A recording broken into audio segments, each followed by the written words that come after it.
En Latinoamérica hay una historia aún no contada, la historia de las mujeres. ¿Por qué fue silenciada, olvidada o minimizada en los relatos durante siglos? Conocer la experiencia de las mujeres en Latinoamérica no solo permite entender que la desigualdad que aún persiste es fruto de un largo proceso, también es descubrir una rica experiencia histórica. Hoy recorreremos la historia que nunca nos contaron, la de las mujeres en Latinoamérica. Bienvenidos a un nuevo capítulo de Explora América Latina.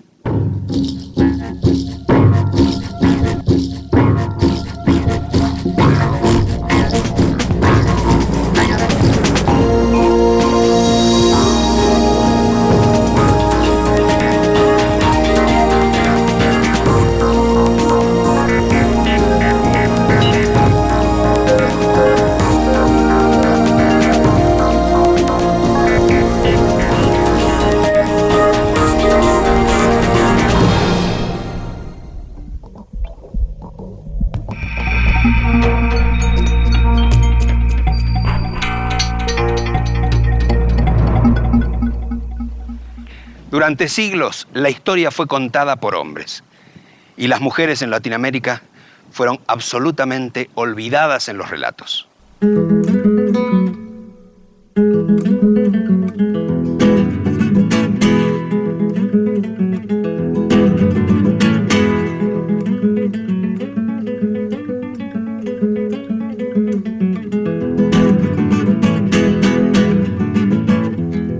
Yo no creo que sean conspirativamente malignos los varones escribiendo historia y que por una cuestión de maldad intrínseca de ellos hayan obviado el tema de las mujeres. Yo te diría que hasta natural que haya mirado con mucha más atención las batallas, los reyes, todo lo que hacían los varones y haya tenido como un gesto más descuidado hacia los trabajos que hacían las mujeres. Las mujeres nunca habían sido objeto de la mirada de los historiadores.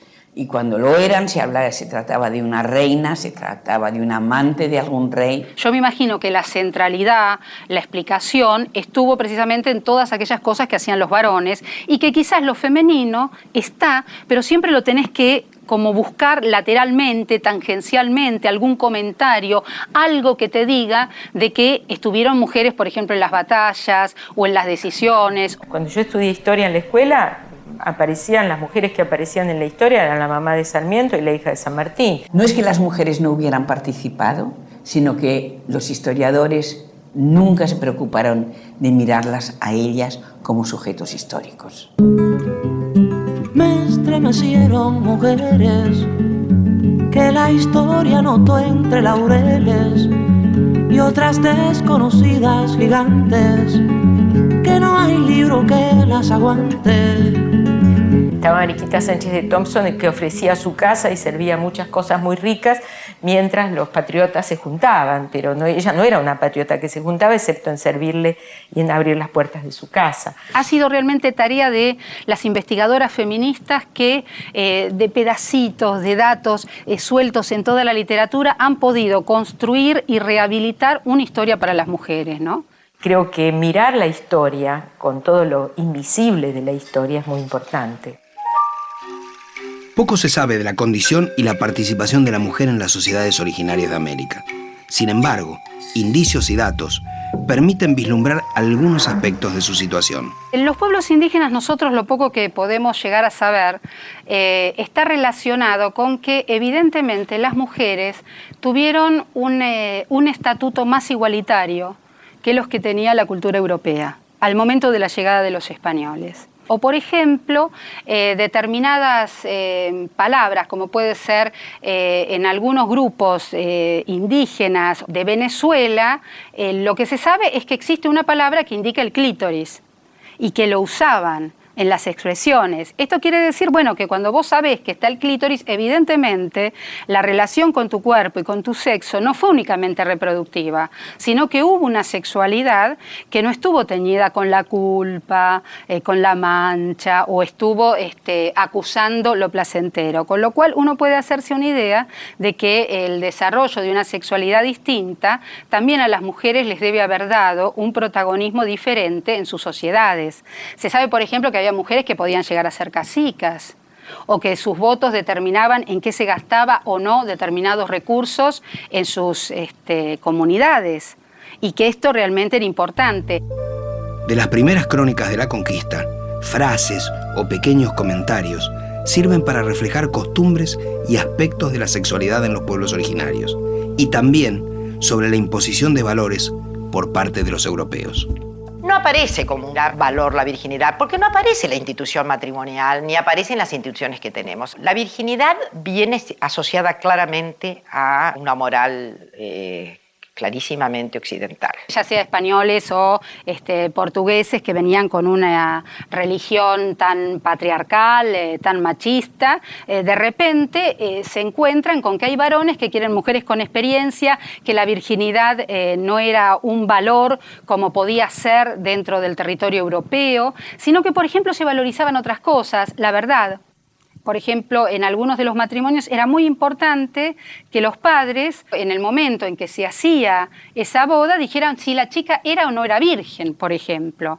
Entonces, había sanción con respecto a si se decía o no se decía la verdad, pero no al hecho en sí o no de la virginidad. Se sabe o se describen casos de violación en donde el violador va a ser condenado a ser esclavo de los padres de la chica que fue violada. Es decir, hay una serie de situaciones donde vos decís, bueno, hay una reserva igualitaria en los pueblos originarios que tenían las mujeres que no fue la que lamentablemente primó en todas las situaciones que se han ido combinando con la colonia. Un mito muy importante a desmistificar es el machismo. O sea, el machismo no es, por lo menos en el pueblo mapuche, no ha sido inherente a la construcción cultural de nuestro pueblo.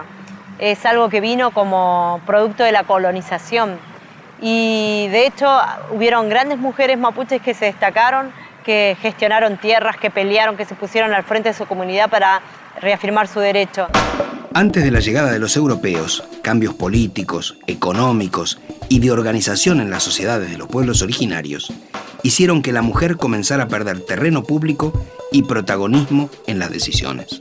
Sí queda un espacio muy importante, y esto sí me parece que es algo para destacar, en cuanto a todo lo que significaba la religión, la medicina.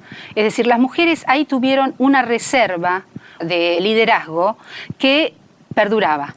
Es decir, a la llegada de los españoles todavía las diosas madres latinoamericanas tienen un lugar importantísimo en la vida cotidiana de los distintos pueblos americanos. La figura de Malinche fue representada por los grandes muralistas como José Clemente Orozco o Diego Rivera en el mural que refleja la historia de México en el Palacio Nacional. Para mí es una mujer que la han entendido mal. Esta señora, porque vamos a hablar de señora, era esclava, había sido manipulada por un lado y por el otro, antes que viniera Cortés. Cortés la trató muy mal, pero Cortés sin Malinche o Malintzin no hay conquista.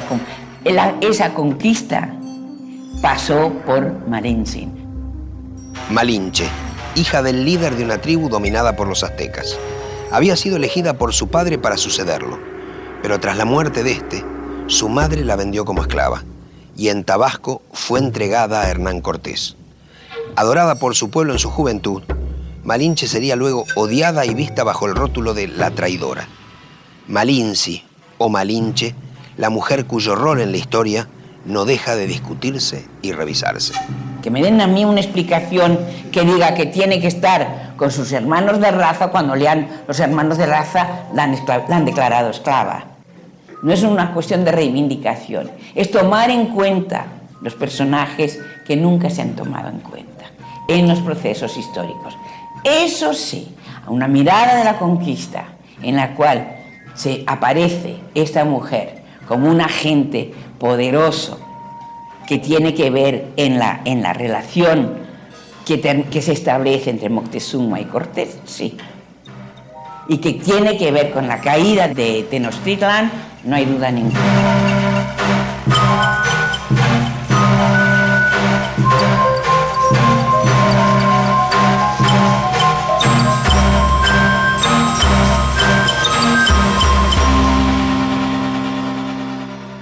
El papel de la mujer durante la colonia estuvo signado por la mezcla entre los procesos que venían dándose en América y la violencia con la que españoles y portugueses impusieron sus leyes y sus costumbres. El patriarcado se consolidó en las sociedades blanca y mestiza y siguió ganando terreno entre los grupos indígenas. También se extendieron toda una serie de valores. Y que obviamente el papel de la Iglesia Católica aquí es central y fundamental, de la misma manera que en la colonia van a ser valores fundamentales los casamientos y los enlaces que efectivamente no signifiquen máculas en las mixturas de la sangre. Los peninsulares van a venir y van a contraer matrimonio con una mujer blanca. Sí, va a ser un matrimonio monógamo. La estirpe o el linaje que tenga que ver con esa unión va a ser la que va a heredar, la que va a tener acceso a todos los privilegios. Pero en la vida práctica las cosas se pasaban de otra manera. Es decir, había, primero porque los conquistadores y luego los colonizadores avanzaron sexualmente sobre las mujeres. El abuso o cobrarte determinados favores hacia las mujeres indias era una cosa que la hacían los encomenderos, que incluso durante mucho tiempo parte del clero que vino al territorio americano se amancebaba con las indígenas. Primero porque hubo toda una discusión en la iglesia de si eran seres humanos o no los indios. Entonces se amancebaron, ¿no es cierto?, con un montón de indias, que a su vez ellas venían de una tradición donde no estaban mal los vínculos sexuales. Y por otra parte, a pesar de lo que se buscaba con el mantenimiento de las líneas de sangre, etcétera, etcétera, no dejó de haber una cantidad enorme de excepciones. Muchas indias, por ejemplo, van a buscar a los blancos para tener hijos, porque eso quizás las hacía zafar de pagar un impuesto o menos tributación de la que se le pedía por ser india. La nueva raza, digámoslo así, criolla, viene del vientre de las mujeres aborígenes, porque se hizo entre el hombre blanco y la mujer aborigen, no al revés, no entre la mujer blanca y el hombre aborigen. Y bueno, en algunos países, como es el caso de México, las pruebas están ahí, ¿no? El mestizaje es, yo diría, la nueva realidad que afloró claramente desde el siglo XIX en adelante, fue clarísimo.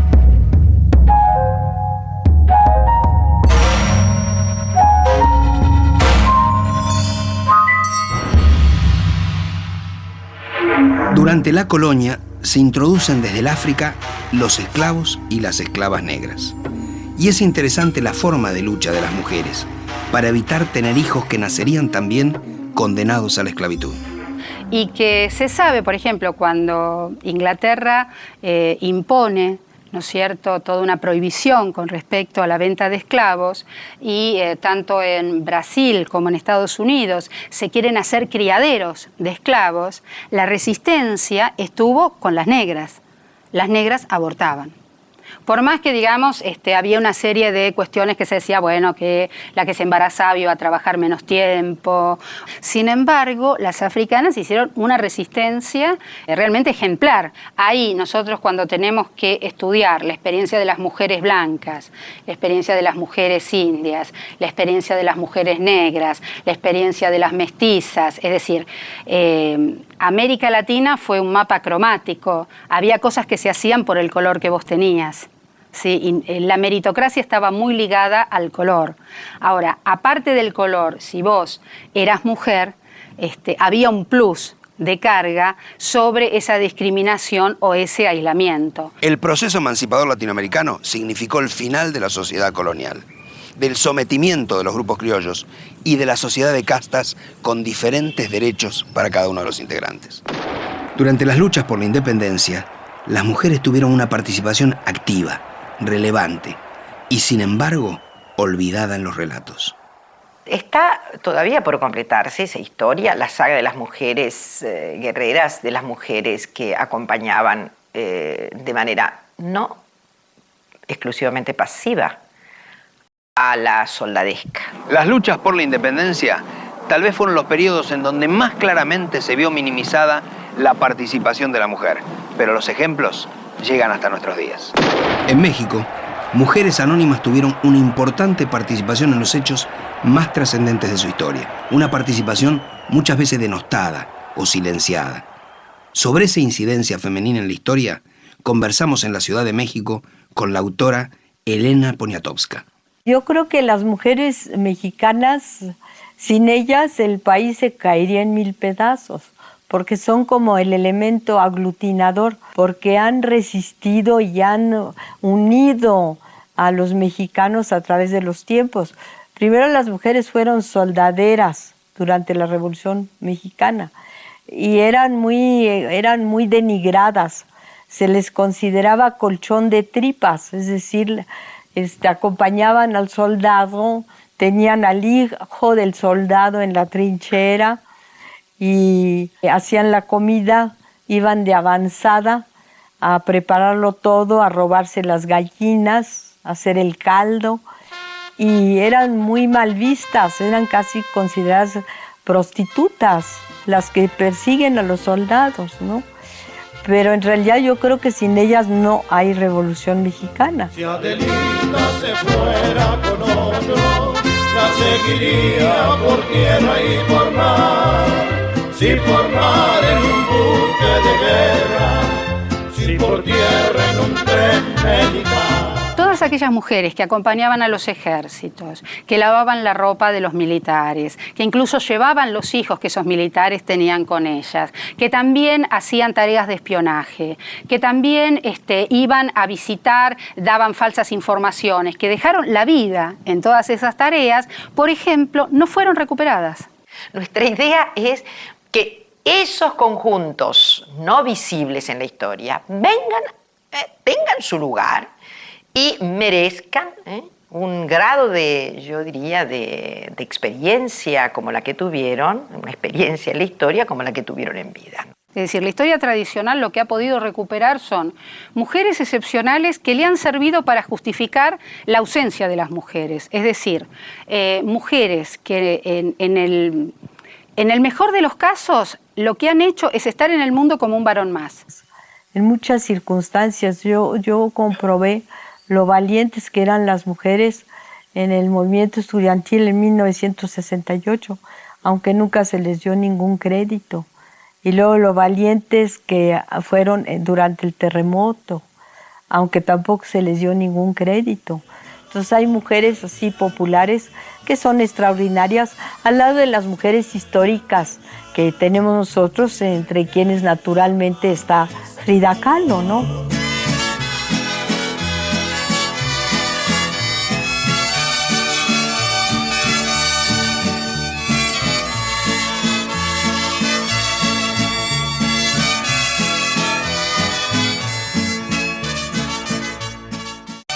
Estamos en la casa de Frida Kahlo, la Casa Azul, hoy su museo, la casa en donde el artista nació, pasó gran parte de su vida y también murió. Frida, esa mujer extraordinaria, sintetiza todas las mezclas. Era hija del fotógrafo de origen húngaro Guillermo Kahlo y de una mujer de origen oaxaqueño, Matilde Calderón. Cuando tenía 16 años, Frida, que había nacido en Coyoacán, al sur del DF, y estaba en la escuela preparatoria, tuvo un terrible accidente de ómnibus.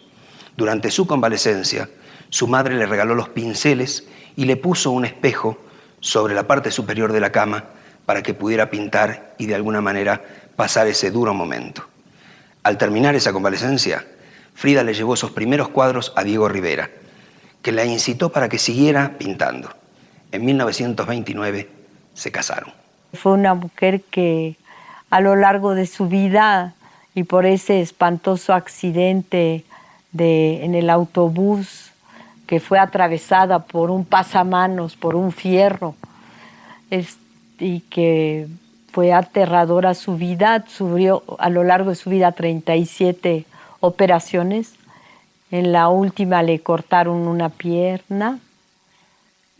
Sin embargo, pues es una mujer que es realmente muy extraordinaria, es la que dijo: pies, ¿para qué los quiero si tengo alas para volar?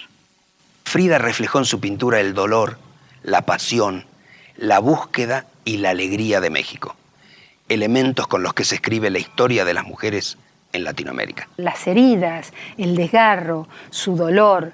Yo creo que es una de las primeras pintoras que a mí me ha convocado a una presencia latinoamericana y que es una mujer la que está pintando.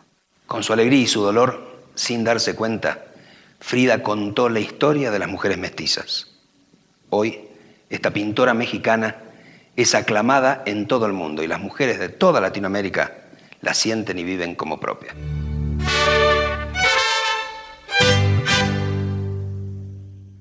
Las mujeres equiparadas a los menores o a las personas que no pueden valerse por sí mismas. A esa condición redujeron a la mujer las leyes de las repúblicas liberales en la segunda mitad del siglo XIX. Porque los hombres nos habían dicho, habían escrito las leyes que nos hacían lelas, porque no podíamos votar, no podíamos firmar documentos, no podíamos ir a trabajar sin el permiso del marido. Y el sueldo había que darlo al marido aún en las clases pobres, por ejemplo, donde las mujeres tenían que ir a trabajar, tenían que ir a trabajar con el permiso del marido, fíjate tú. Nos cuesta entender que la realidad latinoamericana, cuando nosotros pensamos en sus mujeres, tenemos que pensar mujeres que estaban prácticamente peleando con los indios, con los peones, con las que las dejaban sus maridos, mujeres que estaban siempre con un rifle, mujeres realmente aguerridas y temibles, e incluso las que ya están entrando en la formación de los procesos de estados nacionales, por ejemplo, Mariquita Sánchez de Thompson, uno cuando ve las discusiones que tuvo con Sarmiento, uno realmente se sorprende porque dice, bueno, pero estas mujeres tenían un carácter, eran bravísimas. Yo a veces pido lo que debe haber significado para estas mujeres, con esta fuerza, un Estado que prácticamente las somete y las deja como si fueran discapacitadas, en el sentido de que siempre van a tener que tener un varón al lado para hacer cualquier cosa. En el primer cuarto del siglo XX, la mujer comenzó a obtener los primeros logros de sus derechos políticos. Parte de esa historia comenzó a escribirla una ecuatoriana, Matilde Hidalgo. Cuando en su país la mujer solo podía cursar la escuela primaria, consiguió ser admitida en un colegio secundario. Luego se convierte en la primera médica de Ecuador y teniendo en cuenta que la Constitución no prohibía el voto femenino, intenta empadronarse. Le niegan el derecho, pero su pedido se somete a un ministro. Un mes más tarde se aprueba explícitamente el voto femenino. Y gracias a Matilde Hidalgo, Ecuador se convierte en 1924 en el primer país de Latinoamérica en otorgar ese derecho. Todos los movimientos por obtener el voto de las mujeres tuvieron distintas justificaciones, pero había una cuestión clara que es una búsqueda de pertenencia a la comunidad política, una búsqueda de ciudadanía. Acciones como la de Matilde Hidalgo en Ecuador, incluso anteriores, se producen en toda Latinoamérica. Pero a veces el resultado es una reforma para negar explícitamente el voto femenino. En Argentina es notable la lucha de Julieta Lanteri, que tal vez le haya costado la vida. Julieta Lanteri es una de las que más va a gritar en contra de la reforma electoral que sucede en la Argentina en 1912, debido a que la Constitución de 1853 no prohibía a las mujeres votar. La reforma de 1912 imponía el voto secreto y obligatorio para evitar los fraudes, pero al mismo tiempo cerraría las puertas a la posibilidad de voto para las mujeres. La exigencia que van a poner es que sean enrolados. Se enrolan aquellos que hacen el servicio militar y las mujeres en la Argentina no hacen el servicio militar. La pelea que va a tener Julieta Lanteri, por ejemplo, es ir a querer hacer el servicio militar, pelearse, hacer votaciones paralelas de presidente, de diputados, ¿no? Y que incluso es una de las mujeres que en la década del 30 tiene una muerte curiosa. Más de uno ha dicho que si no se trató de un asesinato. Es raro porque en realidad ella la va a atropellar un coche, pero no un coche que la lleva así por delante, un coche que da marcha atrás y la mata. Es realmente un accidente que te llama la atención, porque aparte eran los grupos de derechas los que estaban manejando ese auto. Fue una larga lucha la de la igualdad de derechos. El voto es un momento, pero hubo muchos otros. Por ejemplo, el derecho a firmar contratos, el derecho a la propiedad, Todos esos fueron derechos que se fueron ganando. En cada territorio esto se ha ido negociando, por ejemplo, los derechos sociales muy relacionados a licencias por maternidad, etcétera, etcétera. Esto estuvo muy relacionado a la evolución del movimiento obrero, ¿no es cierto?, y a la inserción que en cada Estado-nación tuvo. Pensemos que la segunda ley obrera, por ejemplo, de la Argentina, está referida a las mujeres y los niños. Es decir, que estamos hablando de una masa obrera que tiene una participación de mujeres importantes. En el próximo bloque, las mujeres presidentas de Latinoamérica. Eva Perón desde una mirada distinta, la mirada de otra mujer, Marisa Navarro. Y también la lucha de las madres y las abuelas de Plaza de Mayo.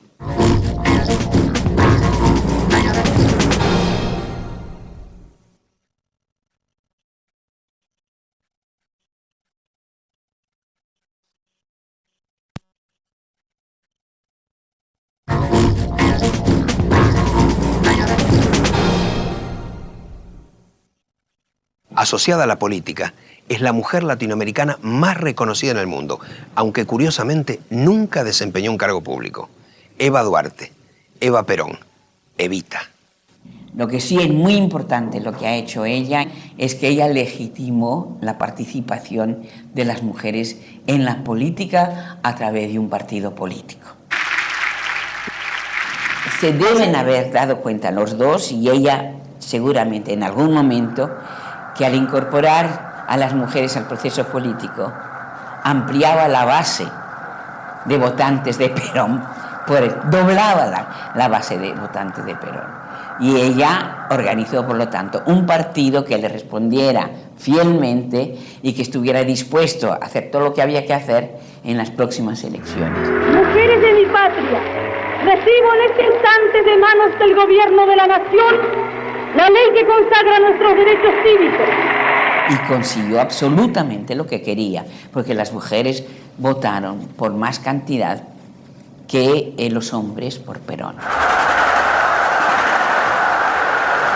La organización, la Fundación Evita, presentarse y pedirle colchones o ir a la fábrica de Mumú y pedir caramelos o hacer...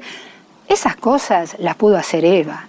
Es decir, tiene una práctica que realmente habilitó un poder en las mujeres que hasta ese momento en la Argentina no se había visto en la mujer de un presidente. Ella verdaderamente fue la que dijo, no, tiene que haber mujeres en el Parlamento, cosa que no hay en ningún otro país, como lo hubo en la Argentina en 1952, 53, 54. Hasta el 55 hay más mujeres en el Parlamento argentino que en ningún otro parlamento.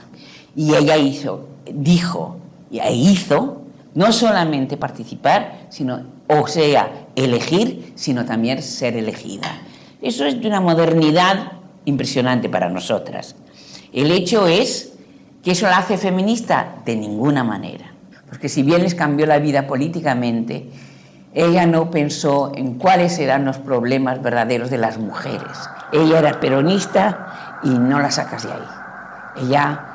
Ella lo que veía era lo que podía contribuir a la reelección de Perón. Ahora, es cierto que el discurso de Eva Perón es un discurso muy conservador, todo es en nombre del general, todo se lo debe al general, y que eso a determinadas pensadoras feministas en la Argentina siempre les hace un ruido que no se lo perdonan. Yo creo que la figura de Eva fue lo suficientemente inteligente como para darse cuenta hasta qué punto una sociedad está preparada para escuchar una cosa y no otra, y que precisamente diciendo lo que los demás querían escuchar, ella pudo hacer todo lo que los demás no querían que ella hiciera.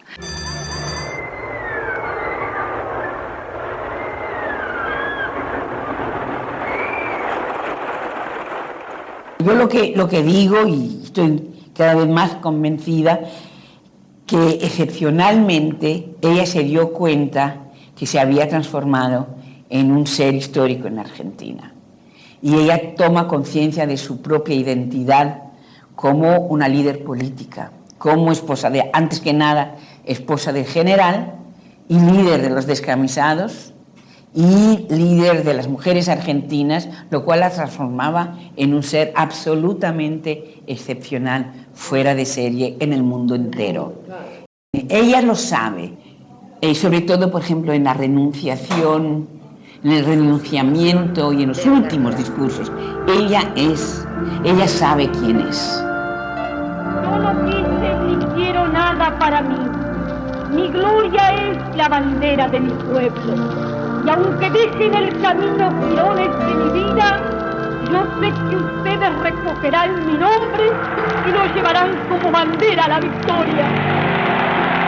Y le duele morirse, le duele profundamente morirse, pero sabe lo que ha hecho, y entonces tiene un orgullo y aumenta su amor por Perón porque se lo reconoce a él. Es muy bonito verdaderamente.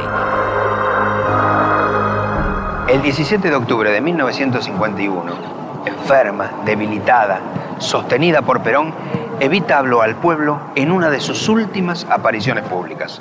Fue en esta plaza, la misma que 25 años después sería escenario de la lucha de otras mujeres, las madres y las abuelas de Plaza de Mayo, buscando a sus hijos secuestrados durante la dictadura o a sus nietos, muchos nacidos durante el cautiverio de sus madres. Gustavo se lo llevan el 15 de abril y después del 30, después cuando empieza Mayo, me entero por un cuñado que en la Plaza de Mayo se habían empezado a reunir unas madres que también buscaban a sus hijos.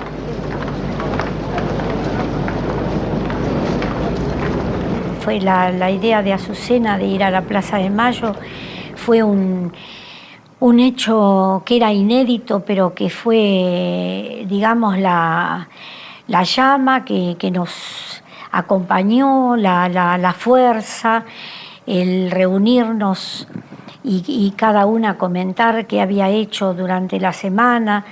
La idea de Azucena Villaflor de Vincenti, en realidad, era de entrar a la Casa de Gobierno, todas juntas, a exigir que nos dijeran qué había pasado con nuestros hijos. Nosotros solamente queremos saber dónde están nuestros hijos, vivos o muertos. Angustia porque no sabemos si están enfermos, si tienen frío, si tienen hambre, no sabemos nada. Y desesperación, Señor, porque ya no sabemos a quién recurrir.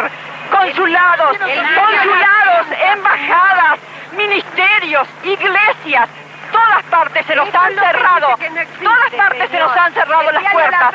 Por eso les rogamos a ustedes, son nuestra última esperanza. Por favor, ayúdennos, por favor. Teníamos una esperanza, por muchos años, una esperanza muy grande de que en algún lado estaban y que los iban a liberar. Con inocencia pensábamos eso, y cuando nacía el nietito, viendo la fecha, preparándolo a jugar, lo esperábamos.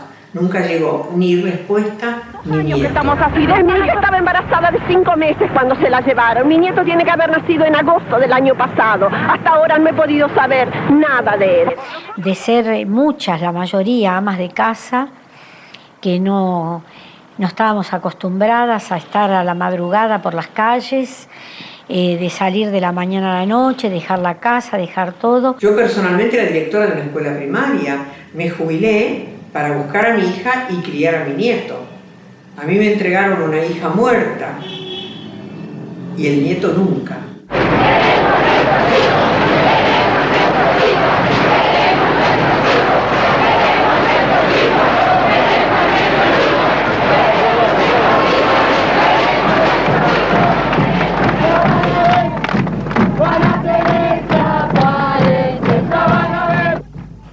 Yo quiero decir que la fuerza que tuvimos con esta unión de las madres es porque ellos nos iluminaron siempre el camino, nos dieron la fuerza y nos hicieron, desde donde estuvieran soterrados, nos hicieron tomar el coraje ese de todos los días. Un nieto no se olvida nunca, una hija no se olvida nunca. Entonces ese amor, ese recuerdo, esa cosa adentro crece, no va para atrás, va para adelante. Entonces uno avanza. ¡Don Azucena! ¡Presente!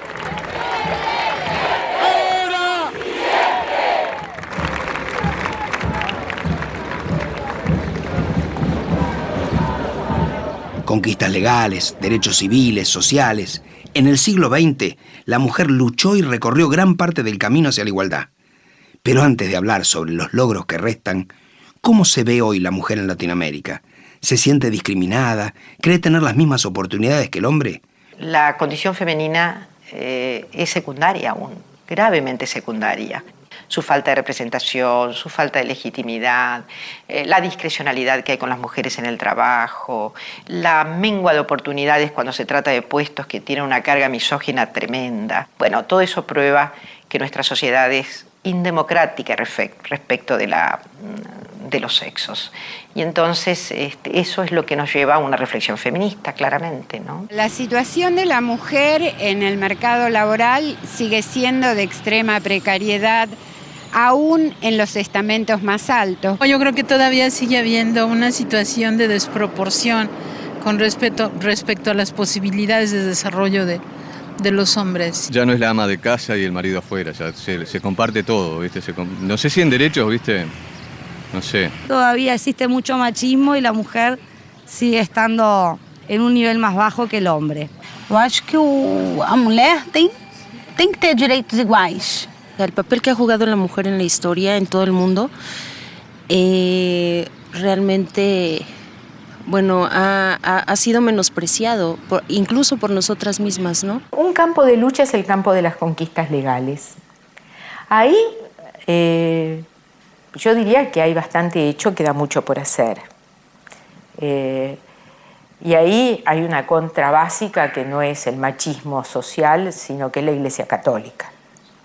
En todo el campo de los derechos reproductivos, ni que hablar de la despenalización del aborto. Entonces, en esos campos, ahí hay como mucho por avanzar. Yo creo que es el sistema que no deja que crezca y que tenga que dedicarse a cuidarle a los hijos mientras también ella quiera trabajar.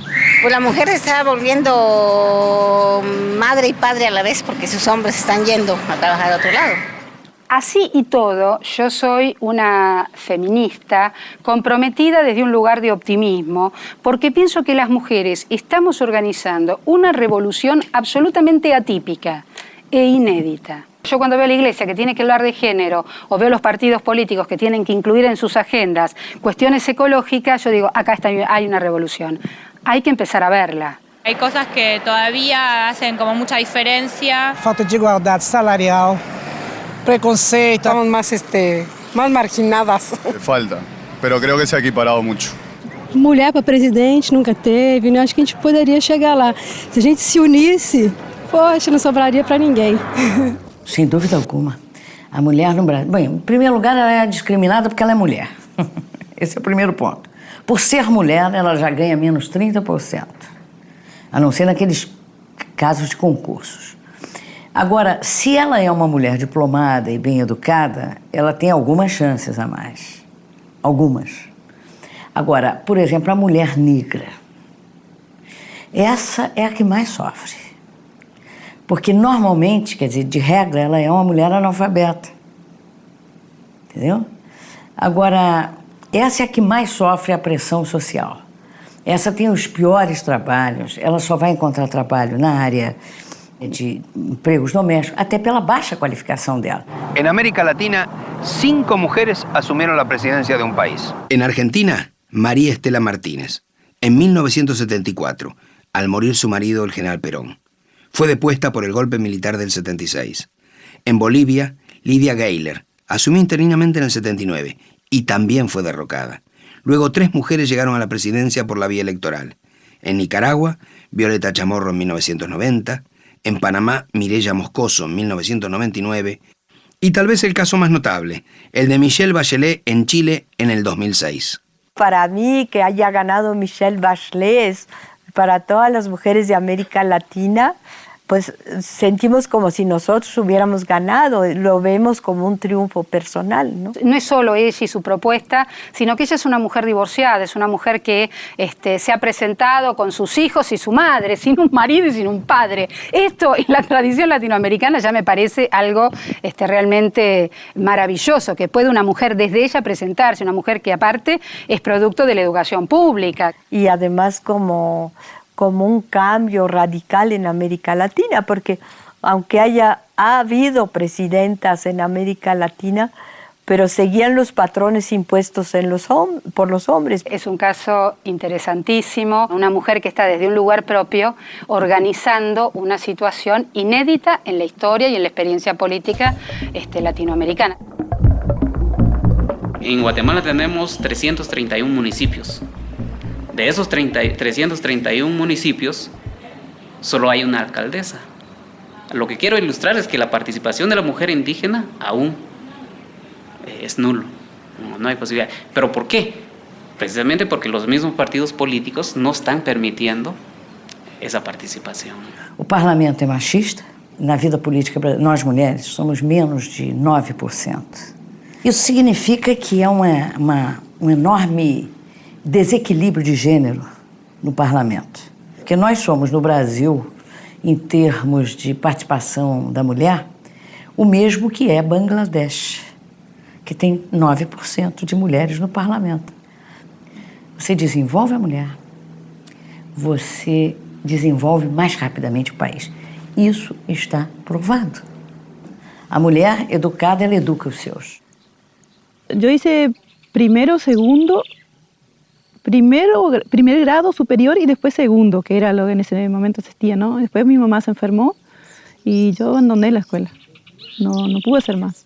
Fue ahora después que había cumplido 50 años, terminé la primaria, pero a la distancia.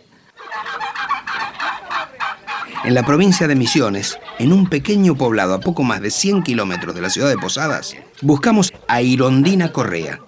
Tiene 54 años, es madre de 7 hijos y dueña de una historia que merece ser contada. Y bueno, cuando llegamos a La Rosera, con mi papá, que antes era gendarme y se compró un lote, ¿no? Que quería trabajar en una chacra porque él era hijo de colono, nos vinimos nosotros a vivir con él también. Irondina, como millones de campesinas en Latinoamérica, trabajó desde la infancia en las duras tareas del campo. Y pasados sus 50 años, a pesar de las dificultades económicas, logró desarrollar un valioso emprendimiento, especialmente para las mujeres de su comunidad. Nosotros, la gente de acá son gente minifundista, muy humilde. Y llegó un momento que uno ya no alcanzaba casi lo que se estaba haciendo y había que hacer algo. Entonces empecé a invitar a la mujer, a las vecinas. Y algunos maridos decían que las mujeres estaban queriendo cambiar y que querían mandar. Y bueno, pero muchos abandonaron por eso. Pero yo seguí adelante y primero se habló de hacer pollo, hacer lechón o huerta, y al final se optó por el queso. Conseguir un crédito, los animales, maquinaria, capacitación. El grupo de mujeres fue sorteando todos los obstáculos y hoy el proyecto es la fuente de trabajo que su propulsora soñó desde el inicio. Una iniciativa que terminó incluyendo a los hombres que la habían resistido al comienzo. Y empezaron a engancharse en la capacitación, ya tanto los hombres como los hijos, y interesarse por el proyecto. Y hoy los hombres casi participan parejo, o sea, todos, la familia. La familia entera se capacitó porque hasta los hijos todos saben hacer queso y saben ordeñar y saben hacer una pastura, todo. O sea, hay un montón de cosas que se aprendió. Lo que nos sirvió es que aprender a vivir en una comunidad, o sea, trabajar juntos, que juntos se puede, que solo no se puede y que juntos es mucho mejor. Eso nos cambió mucho y nos hizo, o sea, realmente querer uno al otro en el grupo.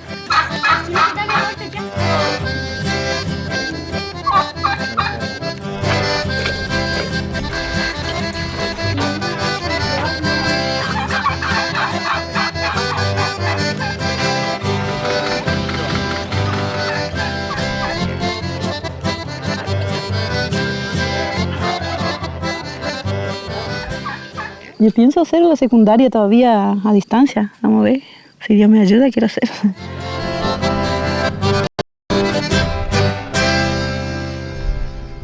Adjudicar su nombre a una calle es una manera de homenajear y recordar a los protagonistas de la historia de una ciudad, de un país o de la humanidad. Hasta hace poco, los nombres de las calles de Buenos Aires representaban una historia. exclusivamente la escrita por los hombres. Pero el más reciente de los barrios porteños, Puerto Madero, comenzó a hacer justicia. Todas sus calles y plazas llevan nombres de mujeres, luchadoras sociales por los derechos humanos y la educación pública. Nombres de mujeres llegaron a nuestras calles. Tal vez sea un paso adelante para que al fin esas mujeres puedan ingresar en los relatos, los libros, las enciclopedias que aún las excluyen o minimizan. Para que esa historia escrita por mujeres, para que esa mitad de la historia silenciada, por fin pueda ser escuchada y leída.